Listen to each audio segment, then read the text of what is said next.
ndabashimiye mbifurije kugubwa neza no kugira amahoro n'amahirwe mwe mwese mudahwema kubana n'umuco wacu TV hamwe na radio televiziyo Nuru ya Mashariki. Turamya tudashidikanya ko muri amahoro uyu munsi ku cyumweru ni mugoroba ku itariki ya 17 z'ukwa 11 2024. Ningewe umushakamba ubagezaho aya makuru mfatanije na mugenzi wanjye Sentama kuri radio televiziyo Nuru ya Mashariki. Sentama, wiriwe ute? Umugoroba umeze ute? Twiriwe neza bwana Mushakamba, bimeze neza. Ni umugoroba ufite urimo akabeho, ni umugoroba aho imvura yari ihise. Ni umugoroba ukonje rwose, hari akabeho ariko kadatanganye cyane kubera imvura yiriweho. Bwana Mushakamba, ndibaza ko namwe mwiriwe neza. Yego, natwe twiriwe amahoro rwose. Yego, ni byiza rwose. Tugiye kugaruka ku zihe ngingo? Ingingo tugarukaho ni eshatu. Turaganira ku mirwano ikaze mu mujyi wa Sake yabaye kuri uyu wa 17 z'ukwa 11 2024. Yego, iyo ni ingingo ya mbere. Indi ngingo tuganiraho bwana Mushakamba ni impamvu Repubulika Iharanira Demokarasi ya Kongo n'u Burundi batuje FDLR muri Kivu y'Amajyepfo. Izo mpamvu zikaba zamenyekanye. Yego, abakunzi bacu rero mube hafi mwumve ngo izo mpamvu ni izihe. Ikindi turaganira kuri Goma muri festival Amani. Habyinwe imbyino nyarwanda. Abanyekongo bibutsa Kinshasa ko itatandukanya u Rwanda na Kivu ngo bikunde. Yego, ibi bintu ntibikomeye bwana Mushakamba? Birakomeye cyane kuko hari byinshi byakozwe tuzi ari nabyo bugarukeho, ariko buri munsi uko niko hagaragara ikintu kigaragaza ko abanyekongo bo muri Kivu n'abanyarwanda ari abavandimwe b'amaraso, atari n'abavandimwe bo kuba bahuje imipaka cyangwa bapakanye nk'uko hari abakunda kubihuza, abakunda gukoresha iryo jambo ryo gupakana, atari uko bapakanye ahubwo ari uko atari uko bahanye y'amaraso, atari uko bahanye imbibi. Mu yandi magambo rero bwana Mushakamba, buri umuntu yavuga ko hariho imbibi politike n'imbibi zishingiye ku muco, kiso critère cya social. Kuko mu mbibi zishingiye ku muco buri u Rwanda rwagera kure cyane, rwagera kure hariya hose havuga ikinyarwanda. Niyo mpamvu nayo ngize ni critère sociale, kuko harazamo umuco, harazamo ururimi, harazamo imyitwarire runaka isa kimwe rwose. Kubera ko nujya muri Tanzania uzabibona, nujya mu Burundi uzabisanga, nujya muri Uganda uzabisanga. Ubwo rero ukabona ko muri Kongo noneho bikaba akarusho, ukabona ko rero abashaka gutanya abantu baribeshya, ntango bizabakundira. Reka tugaruke ku ngingo zacu z'ingenzi. Turebe iriya ngingo ya mbere, imirwano ikaze mu mujyi wa Sake kuri uyu wa 17 z'ukwa 11 2024. Byari byifashe bite rero nk'umuntu wayakurikiye? Ukuntu byari byifashe rero, ahagana hagati ya saa 6 na saa 7 Mushakamba, FARDC yatangiye yabanje gusheringa, igeze aho iratera. Itera mu birindiro bya M23 AFC ahitwa Vunano, ni hariya hafi ya Sake. Yego, ingero za Sake. Iteye kuri ako gasozi yakubiswe, bayemerera nabi cyane. Isaha imwe bari bayirukankanye, harimo abapfuye, ntabwo turamenya imibare. Hari n'ibikoresho byafashwe. Birumvikana umusirikare ntiyahunga batamukozemo. Yego, n'ibikoresho byafashwe barabashushubikana, babarenza mu bambiro, ku buryo bakomeje baraza hafi mu nkengero za Goma. Bwana Mushakamba, ubwo ndavuga FARDC nabo bafatanya barahunga, baza berekeza i Goma. Bageze i Goma rero Mushakamba, ubwo bagiye barongera ku mugoroba. Yego, ubwo byari hagati ya saa 7 ko bateye inshuro ebyiri. Hagati ya saa 6 na saa 7. Hagati nanone ya saa 11 na saa 11 na saa 12 zishira saa moya, hafi ya saa moya. Saa 12 n'iminota igera muri 50. bongeye baragaruka. Bagarutse rero bakubiswe bikomeye, bakubiswe cyane. FARDC iza kwiruka irahunga, igaruka ihungira Goma. Igeze Goma rero Bwana Mushakamba yatangiye guteragura ibisasu. Hari ukuntu umuvugizi wa AFCM 23 Lieutenant Colonel Wiringoma ajya avuga ngo peremere, ni ukuvuga kurasa nta cyerekezo, cyangwa se kurasa mu byerekezo byose udafite tageti. Ibyo rero nibyo batangiye gukora. Nagira ngo mwumvishe uko byari bimeze, ntabwo byari byoroshye Bwana Mushakamba. Mwumvishe n'abadukurikiye ukuntu byari bimeze muri uyu mugoroba. Ariko ngo n'ubu kano kanya ngo bashobora kuba bakirasa. Byakomeje n'ubu byari bikivuga. Twinjiye muri studio bikivuga. Ko ni nyuma aho bakubitiwe bwa kabiri nibwo baje bageze mu ndengero za Goma batangira kurasa. Bararasa biteye ubwoba kugira ngo ni intambara yabaye.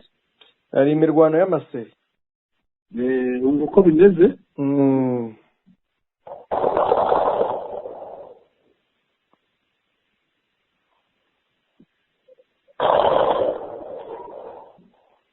Bwana, manake ni matatalika yanjye. Bwana, ngo biteye ubwoba, ngo birakaze. Mama. Ni fro ni vitu gani? Mbese ni umurongo w'urugamba, ni intambara n'iki? Mutubwire hano kuri Sotereka bimeze nabi. Umukongomani yumiwe. Nuko bimeze Bwana Mushakamba. Rero ni ibintu byageze kuri CSR byageze i Goma. Byageze i Goma ariko ntabwo babakurikiye. Bimwe bya FARDC na Wazalendo nabo bafatanya. Hari ibintu bajya bagira ngo tukomacu. Bagapfa kurasa gusa ngo bumvikanishe ko bahari. Yego. Ni bene ibyo rero nibyo barimo bakora muri uyu mwanya, ariko amasasu yavuze gutya akurikirwa n'ibibi byinshi. Bwana se ntabwo ubwo bimeze gutyo. Batera mu ngo, bakambura, bakasahura, bakica abantu. Ntabwo bijya bigenda byonyine. Ikindi kuri CSR karatuwe ni mu baturage, ni ya makosa ya FARDC yo gutera imbunda mu baturage biragaragara. Yego nibyo Bwana Mushakamba, ariko ahangaha ngira ngo icyo twakwibaza hashobora kuba hari ikintu cyinshi nyuma nk'umusesenguzi urabona ari iki. Nibyo Bwana Sentama, iyo ugiye ubihuje n'amakuru ava indani muri FARDC cyangwa se no mu bandi bakomeye muri Kinshasa, ukurikije imirwano y'uyu munsi uko yagenze bitandukanye n'uko yagendaga ubundi. Bagabaga ibitero bakarwanira muri iyo misozi ya Sake, bakabakubita bagakurwa Sake bikarangirira aho ngaho. Nyuma yaho ntibasheringe, banasheringa bagasheringira za Mubambiro muri ibyo bice bitarimo abaturage cyangwa bitegereye abaturage. Ngira ngo sheringi zo mu baturage haherukaga zimwe za Mugunga igihe barabasheringaga bari mu nkambi, noneho basubizwa ibisasu bikagwa mu nkambi cyangwa se bakarasirwa mu nkambi, ndetse bamwe banarasa bikayoba bikagwa mu nkambi bikagenda bishinjwe mu 23. Ariko amakosa yavuzwe kenshi n'imiryango itandukanye ko FARDC ishinga imbunda mu nkambi ikarasa mu 23. Rero kuba yongeye kubikora igashinga imbunda nini mu baturage hari ikintu bivuze. Impamvu ya mbere, niba batangira kurwanira vunano nkuko wavuze, bagatangira kurwana mu masaa 5 saa 6, bagakubitwa bagahunga, aho bahungiye aho bageze bakongera nanone, urabona ko bari kurwana intambara bayisunikira bo ubwabo, bari kuyisunikira ko bari gusunikira ko intambara iza mu baturage, iza mu mujyi wa Goma. Kandi iyi mirwano ije ikurikira, ubyibuke neza, ije ikurikira amagambo yavuzwe.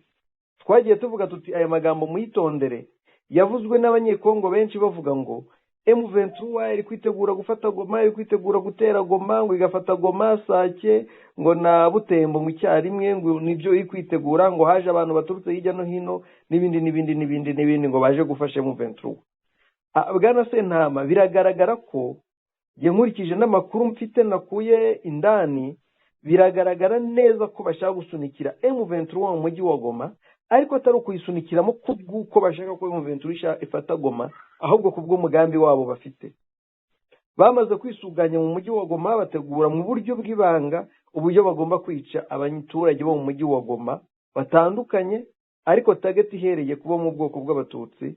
Bamaze kubarura neza aho batuye, igisaha baryamiraho, byose mu ngoma zabo zose zamaze gutegurwa. Barashaka rero gukora genocide.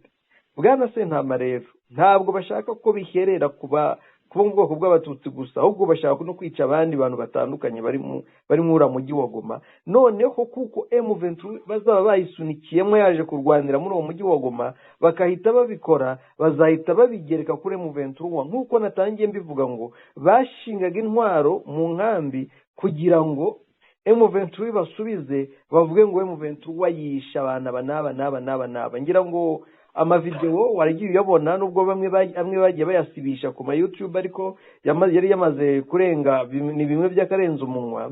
Bagiye basibisha nka video zasibibwe ku nuzo zasibishijwe kuyitwa Kivu Morning Post kuri YouTube.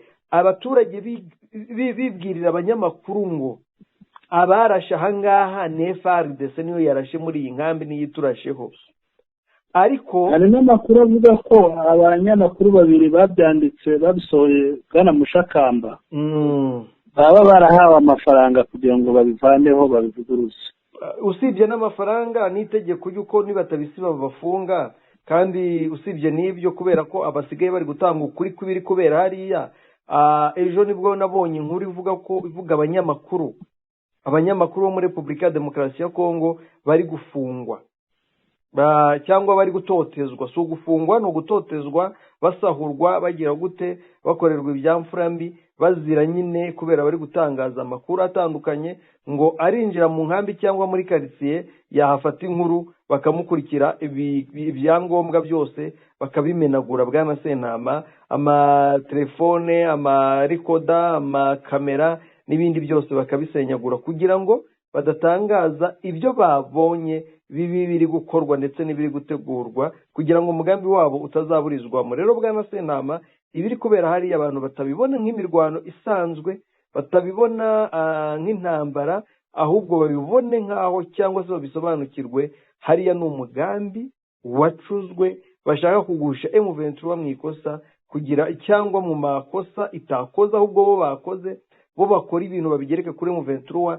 ariko atari ibyo bari kutegura bonyine. Bwana Sentama, ni ibyo bafetanije n'iriya miryango mpuzamahanga na biriya bihugu bikomeye byashyize imbere kugereka ibibazo, ibyago cyangwa se amakosa kuri M23 itakoze, ahubwo bo bagakora amakosa FARDC FDLR bagakora amakosa bakayitirira M23. Kandi Bwana Sentama, hari ikindi kintu abantu batajya bareba.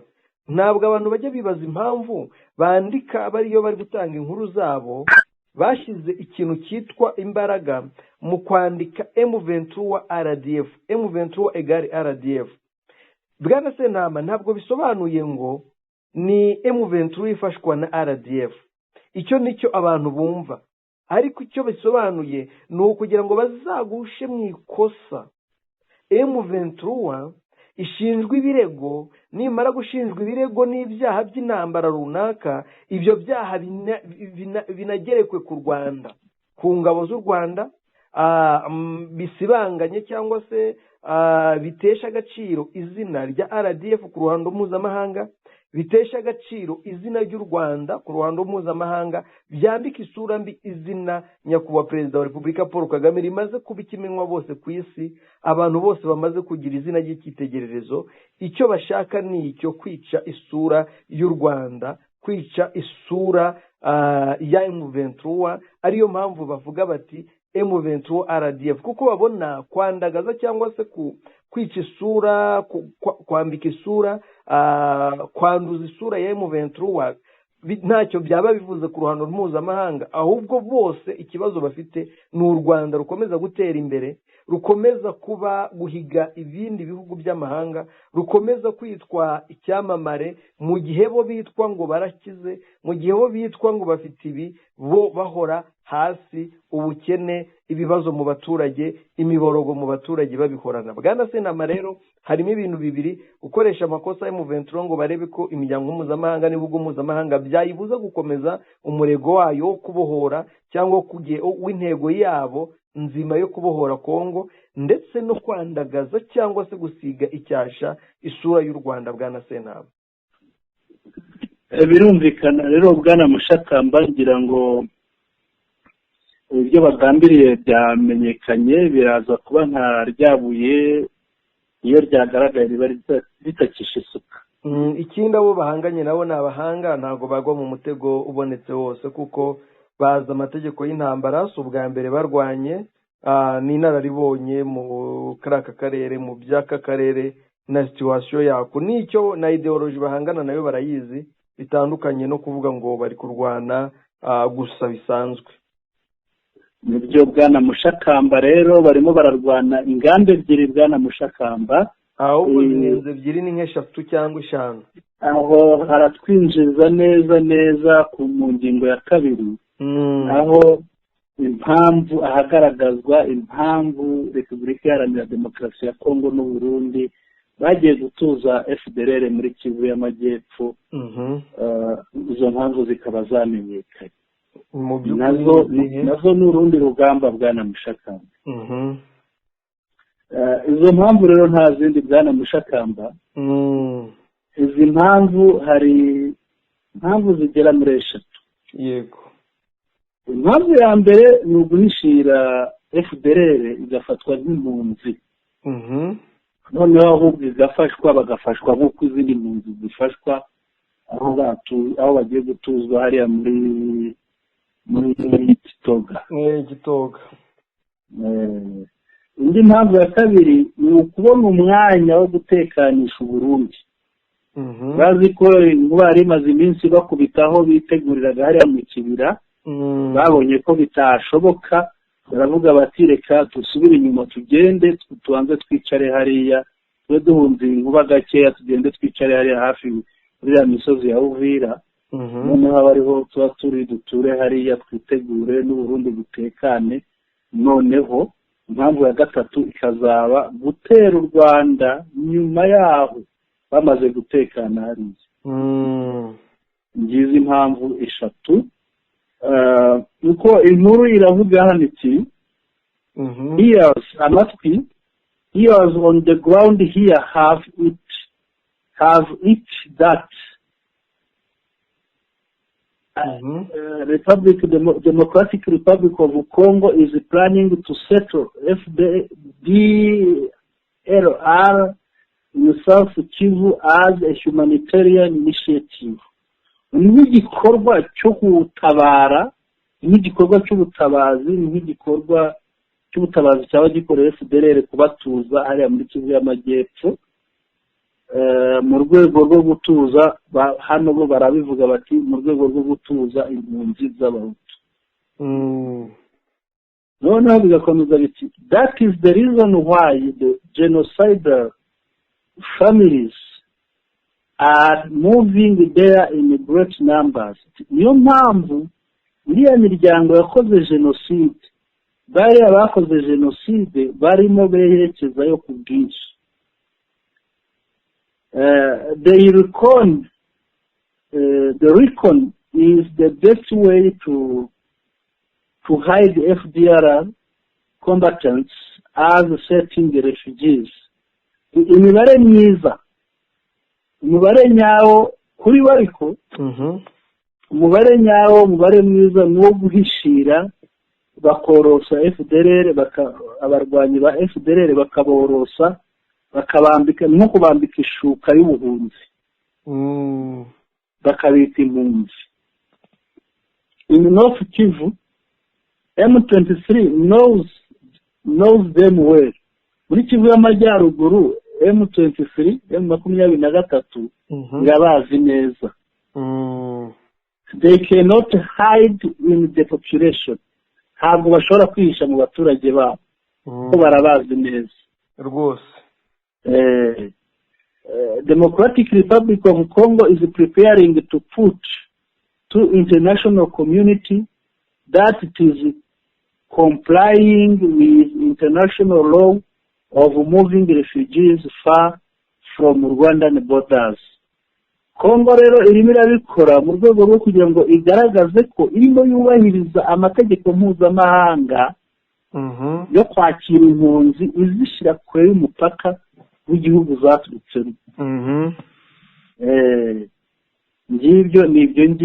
Nibyo bagambiriye Bwana Mushakamba, ariko noneho bagambiriye kubashakira inzira i Burundi yo guhungabanya umutekano w'u Rwanda. Bwana se nta ikintu gitangaje kirimo kindi. Yego, ni ukubahiriza amategeko mpuzamahanga batubahirije mu myaka 30 ishize kugeza nyuma y'imyaka ahubwo bakaba bari kuyubahiriza u Rwanda rwarakuyeho ubuhunzi. Iyi rero ni bimwe mu Kinyarwanda bajya bita ngo akabuze basiza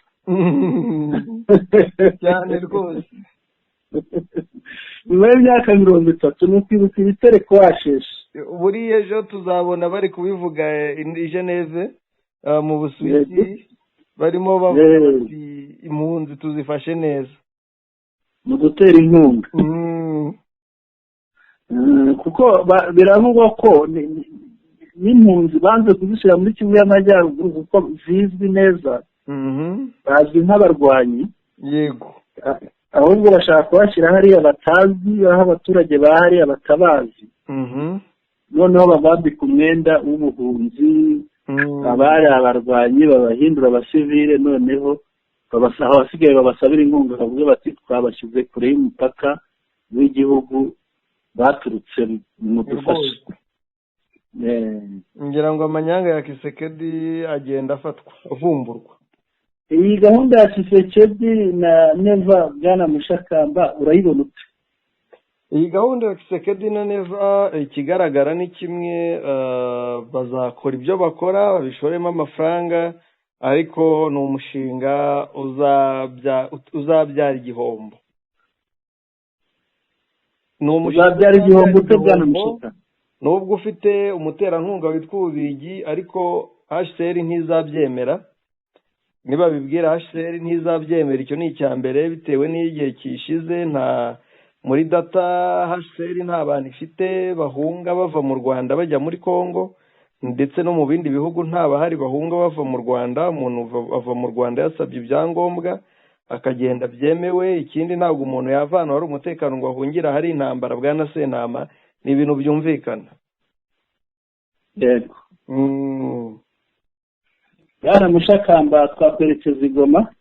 Twerekeza i Goma muri Festival Amani. Festival Amani wagira ngo yabereye mu Rwanda? Nibyo, abantu bari kuyibona, amavideo yakomeje gucicikana, ndetse abantu bagashyiraho ibitekerezo byabo bigiye bitandukanye. Muri iyi festival rero ibintu bitatu bimaze kwigaragaza cyane biri guhiga ibindi. Icya mbere ni imbyino nyarwanda ziri kubyinwa, ndetse bitari no kuba imbyino nyarwanda bisanzwe Bwana Sentama, ahubwo ni imbyino nyarwanda babyina banaririmba indirimbo zo mu Rwanda dusanzwe tuzi. Atari ukuvuga ngo wenda ni indirimbo zabo zindi, oya, bari kubyina rwose indirimbo z'inyarwanda zisanzwe zizwi cyane. Video ikomeje gukwirakwira niyo baririmba indirimbo ivuga ngo umva ukuntu bemeye kurushinga. Ndumva ndaza no kuyikinaho gatoya umwumva ukuntu spectacle imeze cyangwa se festival imeze Bwana Sentama. Ni ibintu birimo kubera abanyekongo urujijo, aho bari kuvuga bati umwe niwe wagize ati dore umuco w'abakongomani batuye muri Kivu.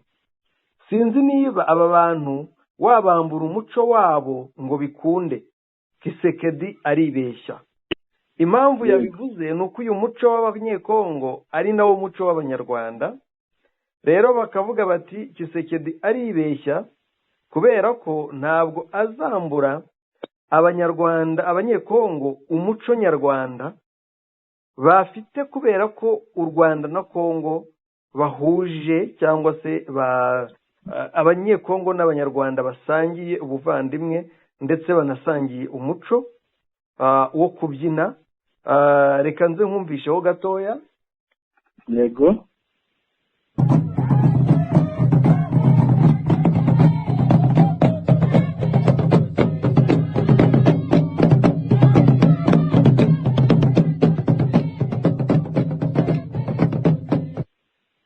uko wumva bakaraza Bwana Sentama, uko wumva baririmba bati aye ati umva ukuntu bemeye kurushinga, turabemera cyane, byose n'indirimbo z'abatangampundu hano mu Rwanda. Uko bakaraza birumvikana n'ibya Kinyarwanda, ni nako babyina, barakenyeye, bamwe bambaye imigara, abandi bafite amakondera, bari kuvuza amakondera, wa muco nyarwanda kandi w'abanyekongo bavuga ururimi rw'ikinyarwanda, w'abarwandofone muri Kongo dusangiye twese. Twarazwe na Gihanga wahanze u Rwanda rugari rwa Gasabo rugera muri Kongo, nubwo nyine abazungu baje bakadukatira imipaka. Bwana Sentama, ni ibintu tuzi, ni ibintu abadukurikira basobanukiwe. Ariko usibye iki ngiki Bwana Sentama, ikindi kiri kugaragara muri iyi festivale nuko abanyekongo bagize bati Kisekedi ati ngo pashange la constitution, ngo ntagomba guhindura itegeko nshinga. Bwana Sentama, iri tegeko nshinga Kisekedi umenya rizamubiza icyuya Bwana Sentama? Iri tegeko nshinga Bwana Mushakamba rizamubiza icyuya gusa, rimeze nk'ibuye yateye mu kirere rikamugarukaho, akaba ari we rigwira. Nahoze ndeba sinzi niba nshobora kukubwira amagambo y'umunyapolitiki umwe hariya Rubumbashi ni muri Katanga. Mbere yuko umutubwira, yego, ijambo bari gukoresha muri festivale Remus urivuga bagasubiramo ni no changement de la constitution, bati nta guhindura itegeko nshinga. Rwose arabivuga bakikiriza abantu, bakikiriza. Reka wenda nanabishyireho ubyumve. Yego. Changer constitution, je suis venu. Toi qui sais maintenant chercher votre téléphone. Pardon, quelques minutes, toi qui sais téléphone. Toi qui sais touche ce téléphone. Toi bien président. Non, vous changez constitution. Toi qui sais pas qu'à couler. N'attaque nous ne touche pas qu'à couler, Dieu. Toi bien président. Moi tu parles de changer constitution. Tout l'amique ici, on va tout ce qui est. À tout temps qui va changer constitution, l'amique. Yababwiraga ati muzamure amatoroshi bacane, ubundi bavuge bati no changement de la constitution. Yego. Ngira ngo biragaragara. Ariko Bwana Mushakamba, ikintu umuntu yakwibaza ko nkurikije amagambo Tshisekedi ubwe yivugiye, ni amagambo nshobora no kuza kukwereka mu rurimi rw'igifaransa yivugiye ejo bundi Rubumbashi. We yiyemereje ko ntawe uzamuvuguruza, nta n'uzamuhindura kuri icyo cyemezo yafashe. Yego. Icyemezo cyo guhindura itegeko nshinga ni icyemezo yafashe, ntawe uzamuvuguruza nk'umuyobozi w'ikirenga w'igihugu. Akaba ari icyemezo gitangiye kwamaganirwa mu mafestivale ndetse n'ahandi mu bikorwa bitandukanye. Kisekedi bizamubiza icyuya, ubwo uratubwira n'uwo munyapolitike nawe uburyo yahagurutse. Uyu munyapolitike yitwa Claudel Rubaya. Ni umukongomani. Yego. Yivugiye ati ce soir à Lubumbashi, muri umugoroba Lubumbashi, j'ai noté un président Tshisekedi aux abois. Ati nabonye perezida Tshisekedi nka perezida urimo aboroga, ni kuboroga gutabaza. Yego. Ati aussi faible qu'affaibli par l'ivresse d'un pouvoir illégitime. Unaniwe cyane, ameze nk'unanijwe n'ubusinzi bw'ubutegetsi yanyaze, atahawe byemewe n'amategeko. Ati davantage agité et inquiet de son avenir. Ati uhungabanye cyane, kandi ufitiye ubwoba ahazaza he. Chercha désespérément par les mensonges. Ati arimo ashakisha yihebye mu buryo bw'ubwihebe, yihebye ashakishiriza mu binyoma. La manipulation, gukoresha abantu, gushukashuka abantu, les menaces et intimidation, guhohotera abantu no kubatera ubwoba, a perpétré un coup d'état constitutionnel par le changement de la constitution. Ashakisha kugira ngo akomerezeho coup d'état ye ishingiye ku itegeko nshinga, abinyujije mu kurihindura. Wamwumvise? Yego. Uwo ni umunyapolitike Claude Rubaya. Tshisekedi rero urumva ko aramaganwa muri festival, aramaganwa n'abantu bavuga ari kumvikana bo mu gihugu cye, aramaganwa atamaganwa Bwana Mushakamba. Izi ntambara zose agenda yikururira ntabwo azazishobora. Ikiriho nyine Tshisekedi ari kugana ku iherezo, ntiturabahanuza ariko birigaragaza. Ibyo rero uko mubona Bwana Mushakamba ameze nk'ufite akaguru kamwe mumva akandi akaba gafite ku isi. Ibyo uvuga ni ukuri. Yego. Sinzi niba hari ikindi tubivugaho. Nta sibye kugana, ntacyo twagana ku musozo. Yego, twagana ku musozo. Reka unyemerere rero tugane ku musozo w'aya makuru yacu. Bwana Mushakamba, twibutsa abari badukurikiye ingingo z'ingenzi twaganiriyeho ni ingingo zigera kuri 3. Ingingo zigera kuri 3 twaganiriyeho rero zirebana na Repubulika Iharanira Demokarasi ya Kongo. Iya mbere ni imirwano ikaze yabereye mu mujyi wa Sake kuri uyu wa 17 kwa 2024, aho imirwano yabaye ibera hariya mu Sake hagati ya 6:00 na 7:00.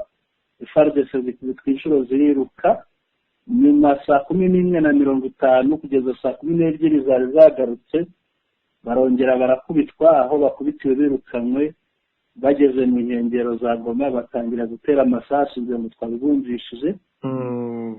Ikindi twarebeye hamwe ni impamvu Repubulika Iharanira Demokarasi ya Kongo n'u Burundi batuje FDLR muri Kivu y'Amajyepfo. Izo mpamvu zikaba zamenyekanye, kandi izo mpamvu tukaba twazigaragaje mu by'ukuri. Umuntu azibasubiriyemo yazisubiramo mu magambo 3. Cya mbere ni uguhisha FDLR bakayitwikira umwenda w'ubuhunzi, bakagaragaza ko batuje impunzi kure y'umupaka w'igihugu bakomotsemo. Ikindi ni ukubona umwanya wo kugira ngo Burundi butekane, noneho buzakomeze bubafashe. Icya gatatu ni ukuzatera u Rwanda nyuma yaho bamaze kuyobya uburari. Indi ngingo twarebeye hamwe ni Goma muri festival, byabereye muri festival Amani, serukiramuco yise Amani, aho haririmbwe indirimbo za Kinyarwanda, twarabyinye imbyino za Kinyarwanda, ariko harimo no kwamagana guhindura itegeko nshinga rya Repubulika Iharanira Demokarasi ya Kongo. Ngira ngo nibyo twaganiriyeho. Mbashimire rero abari badukurikiye, mbashimire cyane, murakoze. Kandi mbasabe abashya wibuke gukanda kuri subscribe haba ku Muco Wacu TV ndetse no kuri radio televiziyo Nuru ya Mashariki. Banibuke bose kutwandikira muri comments, badushikiriza ibitekerezo byabo kugira ngo birusheho kutwubaka. Umugoroba mwiza. Yari Sentama. Mushakamba, mikoro ni yawe. Urakoze cyane Bwana Sentama. Umugoroba mwiza ku bari badukurikiye mwese aho muri hagiye hatandukanye. Ibihe byiza kuri mwese, mpagarike n'ubugingo. Witeka komeza bahire. Murakoze cyane.